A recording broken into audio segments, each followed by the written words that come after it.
এই বামেদের মধ্যে জোটে যে ক্রমাগত জট পাকাচ্ছে সেই খবর দেব। ফরওয়ার্ড ব্লক সাফ জানিয়ে দিয়েছে আইএসএফ এর সঙ্গে তারা কোনোভাবেই জোট করতে রাজি নয়। কংগ্রেস তো আগেই বলে দিয়েছে যে তারা একলা লড়বে।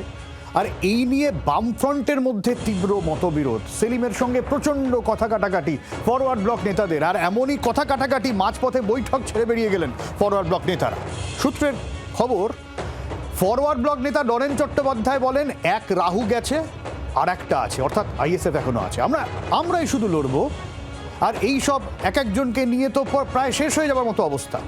তখন পাল্টা মোহাম্মদ সেলিম বলেন একসময় অশোকবাবু কেন গিয়েছিলেন পার্থ চট্টোপাধ্যায়ের কাছে, ব্যাস এতেই নরেন চট্টোপাধ্যায় মেজাজ হারান, তারপর বৈঠক ছেড়ে মাঝপথে বেরিয়ে যান। অতীতের নির্বাচনগুলোর মতো একটা জায়গায় ধারাবাহিকতা বজায় রেখেছে বামফ্রন্টের শরিক দল, এবং সেই শরিক দল হিসেবে সব থেকে বেশি ধারাবাহিকতা বজায় রেখেই সরব থাকছে, সোচ্চার থাকছে ফরওয়ার্ড ব্লক। ফরওয়ার্ড ব্লক এবারেও ২৬-এর নির্বাচনের আগে বেঁকে বসেছে ইন্ডিয়ান সেকুলার ফ্রন্টের সাথে আসন সমঝোতা নিয়ে। এর আগে আমরা দেখেছি কংগ্রেসের সঙ্গে আসন সমঝোতা নিয়ে নরেন চট্টোপাধ্যায় একাধিক মন্তব্য করেছিলেন। আর সেই কংগ্রেস যখন তারা জানিয়ে দিয়েছেন তারা একলা লড়াই করবেন, তখন কোট আনকোটভাবে অন্য আর এক রাহু হিসেবে তকমা দিচ্ছেন ইন্ডিয়ান সেকুলার ফ্রন্টকে। ইন্ডিয়ান সেকুলার ফ্রন্টের সাথে সিপিআইএম এর আসন সমঝোতার বিষয়টা তিনিই মেনে নিতে চাইছেন না এবং বলছেন একমাত্র পরীক্ষিত শক্তি বামফ্রন্ট, তাই বামফ্রন্টকেই প্রাধান্য দিতে হবে সিপিআইএমকে। এই জায়গায় জোটে যখন জটিলতা তৈরি হয়েছে সেই সময় অগ্নিশর্মা হয়ে বেরিয়ে যাচ্ছেন নরেন চট্টোপাধ্যায় এই আলিমুদ্দিন স্ট্রিটের বৈঠক থেকে। আলিমুদ্দিন স্ট্রিট আদতেও সেই বেরিয়ে যাওয়াকে ভালোভাবে তো দেখেনি, বরং নির্বাচনে তৃণমূল বিরোধী বিজেপি বিরোধী শক্তিগুলোকে এককাট্টা করার বিষয়ে এবার অন্তত তারা জানিয়ে দিয়েছেন তাদের অবস্থান স্পষ্ট। যারা এই বৃত্তে আসতে চাইবেন বামফ্রন্টের সঙ্গে এবং অবশ্যই সিপিআইএমের সঙ্গে, যারা তৃণমূল বিরোধী বিজেপি বিরোধী শক্তি, তাদেরকে নিয়ে তারা বৈঠক করবেন, আলোচনা করবেন। সিপিআইএমের অবস্থান সিপিআইএমের তরফ থেকে স্পষ্ট করা হয়েছে, তবে আসন সমঝোতার বিষয় নিয়ে এখনও একাধিক আলোচনা যে হবে তাও তারা বলছেন। জি ২৪ ঘন্টার জন্য ক্যামেরা জয়ন্তের সঙ্গে মৌমিতা চক্রবর্তী, কলকাতা। আর এই নিয়ে দুজনের সঙ্গেই কথা বলেছিলাম আমরা, মোহাম্মদ সেলিম এবং নরেন চট্টোপাধ্যায়। কি বলছেন তারা এই জোটে জট নিয়ে, শোনাই। নরেন্দা, কি বক্তব্য কি এবারে এই মুহূর্তে দাঁড়িয়ে, মানে কি সমস্যা হচ্ছে? বামফ্রন্টগতভাবে লড়াইয়ের পক্ষে আমরা চাই বামপন্থীরা ঐক্যবদ্ধভাবে লড়াই করুক। এখন যদি কারোর মনে হয় কাউকে নিয়ে এসে শক্তি বাড়াতে পারবে, তারা বাড়াক, আমাদের কোনো আপত্তি নেই, তারা তাদের মতো করুক। পশ্চিমবঙ্গ মানুষ অন্যান্য সংগঠন থেকে ভোট দেয়নি তো, বামপন্থীদের বিশ্বাস করে, বামপন্থীদের ওপর ভরসা করে। আমার সংশয় হচ্ছে যে কেন এইসব বামফ্রন্টের বাইরে শরিকদের দিকে আমাদের হাত বাড়াতে হচ্ছে, এতে কোনো লাভ হয় না। একটা রাহু বলতে বোঝাতে চেয়েছি কংগ্রেস গেছে, আর একটা ঢুকেছে, আর একটা এখন আইএসএফ। এখনও তো বৈঠক চলছে, আলোচনা করব, মোহাম্মদ সেলিমের সঙ্গেও আলোচনা করব। একটা আসন্ন হতে এই জন্যই হয়, একটা নির্বাচনকে কেন্দ্র করে হয়। এই জন্যই আমরা বারবার বলেছিলাম যে বিজেপি এবং তৃণমূল বিরোধী যারা অবস্থান স্পষ্ট করবে তাদের সঙ্গে আমাদের কথাবার্তা হবে। আগে রাজনৈতিক অবস্থান স্পষ্ট করতে হয়, তারপরে পার্টিতে আলোচনা হয়, তারপরে বামফ্রন্টে আলোচনা হয়, তারপরে সহযোগী হবে কি হবে না। এইভাবেই গতবারে আইএসএফ নতুন দল তৈরি হয়েছিল, তাদের সঙ্গে আলাপ আলোচনা হয়েছিল, তারপরে বামফ্রন্টের সঙ্গে একটা আসন রাখা হয়েছে। আর যখন বামেদের মধ্যে জোট নিয়ে এই সমস্ত আকচা আকচি বাড়ছে, তখন তৃণমূল কংগ্রেসের জয়প্রকাশ মজুমদার কি বলছেন, শোনাই।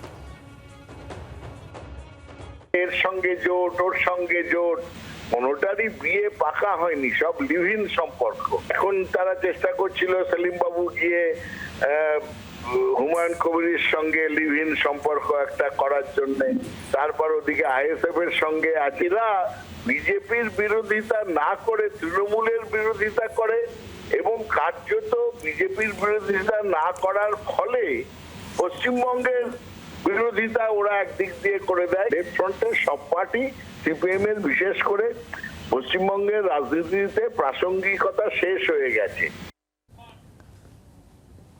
আলিমুদ্দিনে বামফ্রন্টের সভায় তীব্র মতবিরোধের আবহে এবার আলিপুর দুয়ারেও জোটে ফাটল।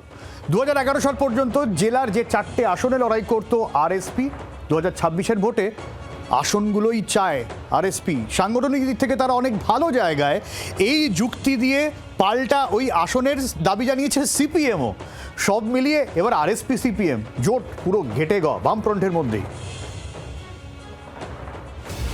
আলিমুদ্দিনে বামফ্রন্টের বৈঠকে সিপিএমের মোহাম্মদ সেলিম, ফরওয়ার্ড ব্লকের নরেন চট্টোপাধ্যায়ের তর্কাতর্কি নিয়ে যখন তোলপাড় কলকাতা, তখন উত্তরীয় জোটে ফাটল ধরার অবস্থা।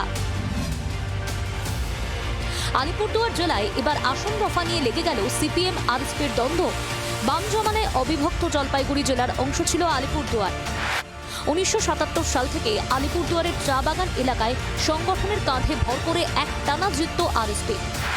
কিন্তু সমস্যার সূত্রপাত 2011 সালে বামফ্রন্ট ক্ষমতা থেকে সরে যাওয়ার পর। যদিও সেবার আলিপুরদুয়ারের 5টি বিধানসভার 4টি ছিল বাম শরিক আরএসপির হাতে। কিন্তু সময়ের সঙ্গে সঙ্গে পাল্লা দিয়ে গোটা রাজ্যেই দুর্বল হতে শুরু করে বাম দলগুলির সাংগঠনিক শক্তি। ব্যতিক্রম নয় আলিপুরদুয়ারের আরএসপি।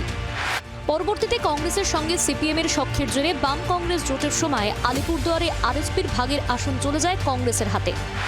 আসন্ন বিধানসভা ভোটে যখন কংগ্রেস একলা চলার সিদ্ধান্ত নিয়েছে, তখন আলিপুরদুয়ার ফিরে পেতে মরিয়া আরএসপি।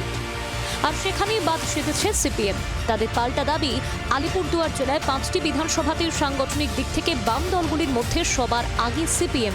যে আলিপুরদুয়ার 5টা বিধানসভাতেই হচ্ছে গিয়ে বামপন্থী দলগুলির মধ্যে সিপিএম এর অবস্থা ভালো, মানে অন্য ওদের তুলনায় ভালো সাংগঠনিক রাজনৈতিক সমর্থনের ভিত্তি যদি বলেন। কংগ্রেস দলের সঙ্গে আমাদের বোঝাপড়া আন্ডারস্ট্যান্ডিং, তাদের সঙ্গে আন্ডারস্ট্যান্ডিং না হলে আমরা এই সিট আমরা সিপিএম মনে করি যে এটি আমাদের প্রাপ্য হওয়া উচিত।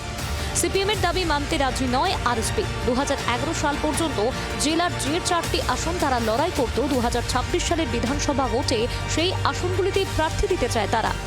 আমরা পরিষ্কার, আমাদের যে 4টা সিট আমরা বিগত দিনে নির্বাচনে প্রার্থী দিয়েছিলাম। বামফ্রন্টগতভাবে যদি লড়াই হয়, আমরা বলেছি যে 4টা সিটেই আমাদের প্রার্থী দেওয়ার মতন জায়গাতে আমরা আছি।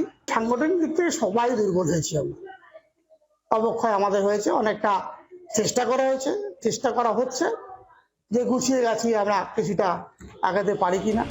মন বুঝতে হুমায়ুন কবিরের সঙ্গে আনঅফিসিয়াল বৈঠক, কংগ্রেসের সঙ্গে জোট চর্চা কিংবা নওশাদ সিদ্দিকীর আইএসএফ এর সঙ্গে আসন সমঝোতা। সম্প্রতি আলিবুদ্দিন স্ট্রিটে বামফ্রন্টের বৈঠকে এই ইস্যুগুলিতে সিপিএম দলগুলির প্রবল সমালোচনার মুখে পড়েছেন সিপিএম এর রাজ্য সম্পাদক সেলিম। পরিস্থিতি এমন হয় যে সেলিমের সঙ্গে উত্তপ্ত বাক্য বিনিময়ের জেরে বৈঠক ছেড়ে উঠে যান ফরওয়ার্ড ব্লক নেতৃত্ব।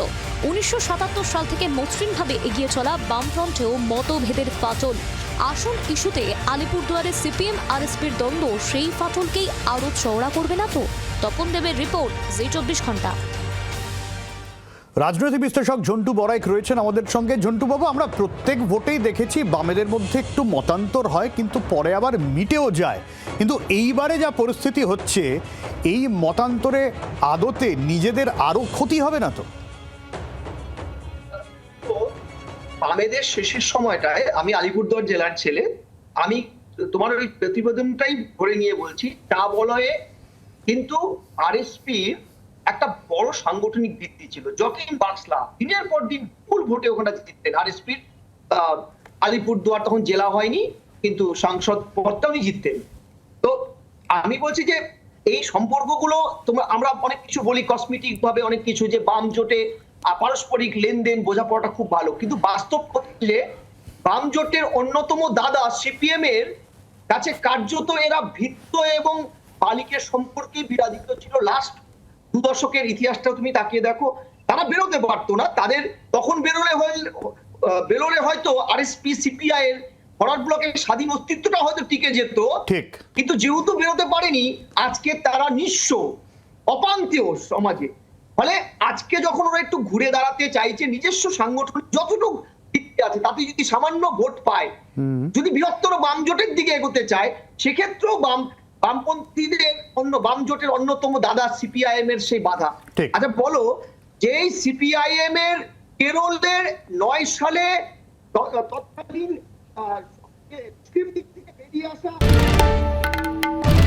বাংলার আওয়াজ, বাঙালির আবেগ, জি24 ঘন্টা।